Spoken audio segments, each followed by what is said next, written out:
Hey everybody, thank you for watching this video, and if you haven't already subscribed, please consider doing so. I need your support. So I'm going back in time, and in fact from April 1996 from the Popular Electronics magazine.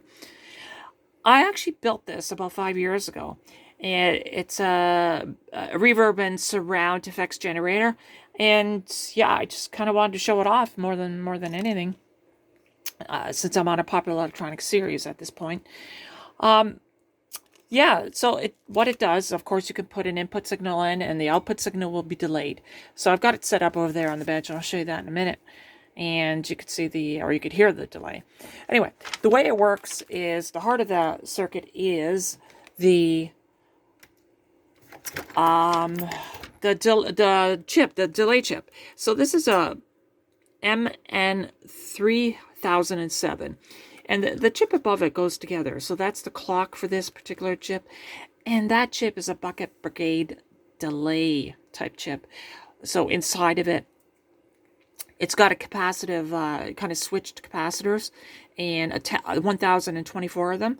And depending on the clock rate of the clock going into it, and of course the number of, let's call them buckets, that'll determine your maximum delay. So the way this circuit generally works, and I'm no expert here, but from what I gather, we've got the signal coming into these op amps here, and the output of this op amp then goes into the input of the bucket brigade delay chip. And then from that, it goes out and then into these op amps, and by the time it gets to the second one, it's delayed, and then that goes back to the beginning again, and I believe it gets fed right back in. Anyway, I'm no engineer on these type circuits, but I kind of get the gist of them. And yeah, so it's a pretty simple circuit. However, if you were to try to find those chips right now, you're going to have a hard time. I mean, I found one reputable place on eBay. They're from Canada. So usually, if I can get my parts from Canada, because that's where I live, I'll do that. And generally speaking, they're genuine. I would never buy chips from China anymore. I mean, I've been down that road. You can never guarantee that they're going to work. So anyway, but I had them. I bought them about 5 years ago. I don't know where I got them from, but I got them from somewhere. Here's the board. Now, I don't know if you noticed, but actually the black part is really black. I think I printed this out at work when I was working. I'm retired now. But when I was working, I was able to adjust the contrast and stuff like that. So anyway, it was built 5 years ago. So let me show you the device itself. There we go. So there's the front of it. So you get the power switch, stereo, mono, a power indicator, and the knob on the left is for the reverb, and the one below it is for the clock. So that'll adjust the clock rate going into the chip, and this will determine the actual rate.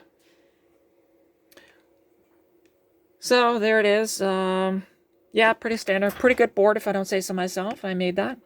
And it is battery operated too. So if you want to take it somewhere off, you know, I don't know, to an event or something, you can bring it, put a battery in there. And bring it to the back, sort of make you look upside down. But pretty simple. I've got a DC 9-volt going in, and your left and right inputs, and the left and right outputs. So what I'm going to do, oh, by the way, for our test, I'm going to use a recently built 30-watt amplifier. So I figure, why not? Get two projects from Popular Electronics in one. So if you haven't seen this video for the 30-watt amplifier, go to my list of videos and you'll see it. So I built that one from scratch just recently. Yeah, so let's play some music. So I'm going to play some YouTube music, and it's royalty free, so I think I should be okay. So it's a song called Rollercoaster.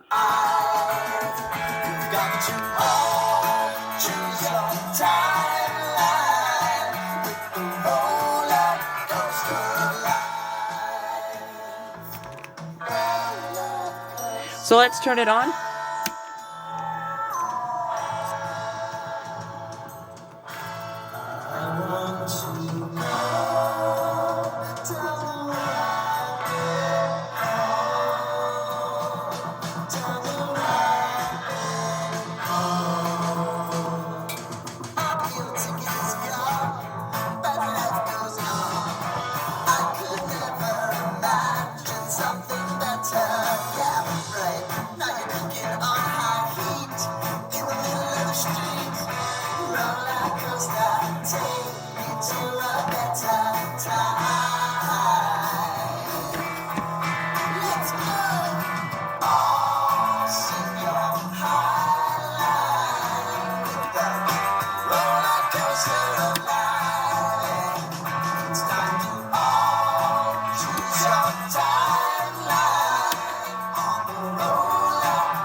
All right, that's it. So I hope you heard the delay or the reverb, whatever you want to call it.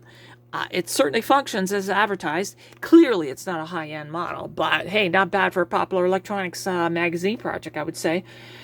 Anyway, I just wanted to show that off, and I hope you enjoyed the video. And again, if you haven't subscribed, please subscribe.